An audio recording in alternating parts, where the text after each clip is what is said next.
end of the decade, and um, all the cartoons at this time in theaters were produced in full color and sound. Initially, music and songs were the focus of many series, but it was the recognizable characters that really stuck with audiences. Again, character-driven stories. You know, it wasn't just like a musical where a character was bouncing around, which I think early animation it just was. It was watching something just bounce around, and it was fun, and it came to life, and there was music, and you know.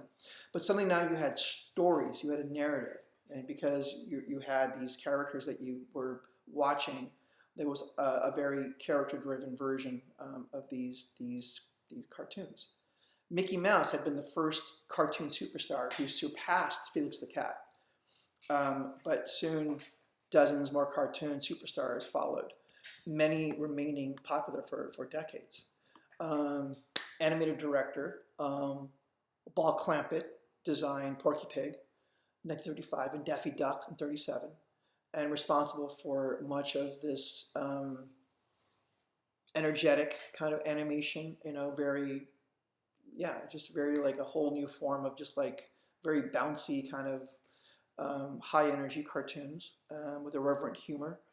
The 1930s also saw incarnations of characters who would later become the superstars like Elmer Fudd, Bugs Bunny, Sylvester the Cat, and also since 1937, um, Mel Blanc um, would perform most of the characters' voices.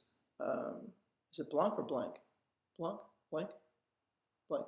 Okay. If you don't know who that is, you should definitely watch a little bit of that person's history of voices. He's probably the first pure animated voice superstar, I think, in just who could voice multiple characters, and you had no idea it was the same guy over and over and over again. Walt Disney introduced new characters to the Mickey Mouse universe who would later become very popular as well to star along with Mickey, like Minnie Mouse, came out in 1928, Pluto, 1930, Goofy, 1932, and a character who has soon become the new favorite, Donald Duck, who came out in 1934. Disney had realized the success of animated films depended upon really telling emotionally gripping stories that developed around a single character. And he thought it was so important, he actually developed a story department where storyboard artists, separate from the animators, would focus on developing stories and purely developing, you know, kind of a look and a world that were different from the actual people who are animating. So animators are by nature like the people who actually are physically drawing it, and you know, like we have today's storyboards, who basically kind of in a way are also writers, but also sometimes can come basically directly from a script and then create the board. In a lot of ways, they're the directors, and then the animators are in a way, you know, the actors. Um, so this provided Disney kind of a step up because he actually dedicated an entire department to story development, which will obviously come into huge play later in the world of animated Disney cartoons and movies. Um, the Disney Studio released its 19th, in 1933, they released their first animated short to be basically the first well-developed series of characters, The Three Little Pigs. Disney would expand the studio and start to do more and more production activities, including comics and merchandising, and eventually theme parks.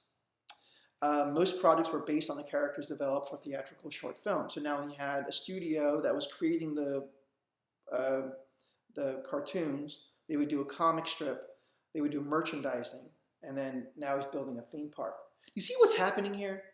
I think it's the beginning of an empire. Do you see this? Do you see how like this is the birth of like it's just all these various facets of everything? But it comes down to I think he's part innovator, he's part just overall just giant visionary, um, but he's also at heart he's a storyteller, right? He knows how to tell a good story, and I think that's like only reason why I think you know you wouldn't love Mickey Mouse if you didn't actually feel like you liked his character and thus the stories that are coming out of him. Um, I mean, would you say Disney was the Elon Musk of his day? Maybe, I don't know, in some ways. Um, Fleischer Studios created Betty Boop, which ran from 1930 to 1939, and then also the very popular animated adaptation of Popeye, which came out in 1939. At least 8 animated feature films were released before Disney finally released Snow White and the Seven Dwarfs.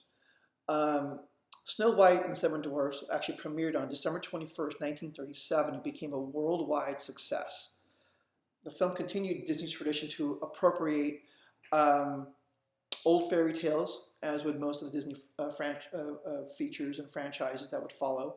During World War II, animation became a common medium for propaganda. Right now, this is a whole other world suddenly.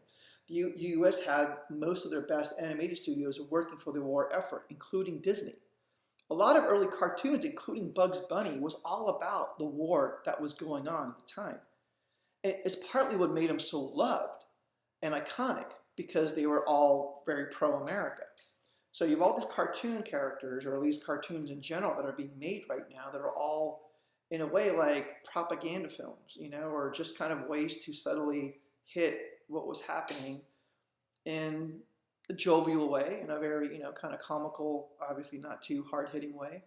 Although there were propaganda films specifically about bombing, and about just the world at large, and who was the good guy and the bad guy, that were made by people like Disney at the time to get support for America. But I'll show you this clip. This is Bugs Bunny as Hitler.